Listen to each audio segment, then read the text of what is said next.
पालघर लोकसभा मतदारसंघामधील महायुती भाजपाचे उमेदवार डॉक्टर हेमंत सावरा यांच्या प्रचारार्थ आज उत्तर प्रदेशचे मुख्यमंत्री योगी आदित्यनाथ यांची भर दुपारी 1 वाजता जाहीर सभेचं आयोजन करण्यात आलेलं आहे। आपण जर बघितलं तर या ठिकाणी सभेची जी तयारी जी आहे ही पूर्ण झालेली आहे।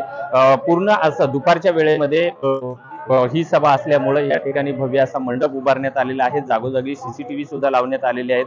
आसन व्यवस्था मोठ्या प्रमाणामध्ये करण्यात आलेली आहे। माझ्यासोबत या ठिकाणी भाजपाचे जिल्हा प्रवक्ते मनोज बारोट आहेत। मनोजी, काय सांगणार तुम्ही, कशा पद्धतीची व्यवस्था आहे, किती लोकांची आसन व्यवस्था आहे? इथे जवळपास 9 ते 10 हजार लोकांची आसन व्यवस्था आम्ही केलेली आहे। ऊन पण खूप आहे, त्यामुळे ते येणाऱ्या लोकांना त्रास होणार नाही त्याची देखील आम्ही दखल घेतली नाही आणि योगीजींच्या पण सुरक्षेचा आम्ही विचार करत जे काही आपण पाऊल उचलायला पाहिजे ते आम्ही उचललेलं आहे आणि पूर्ण आम्ही तयारीत आहोत।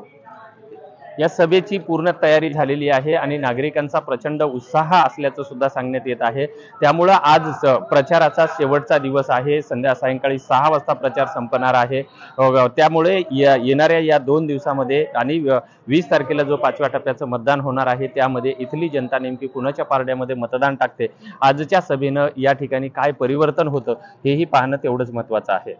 विजय गायकवाड, TV9 मराठी, नालासोपारा।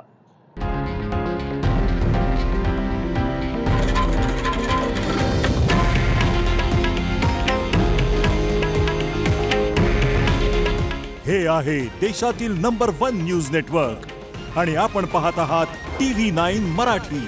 काळजी तुमची, हित महाराष्ट्राचं।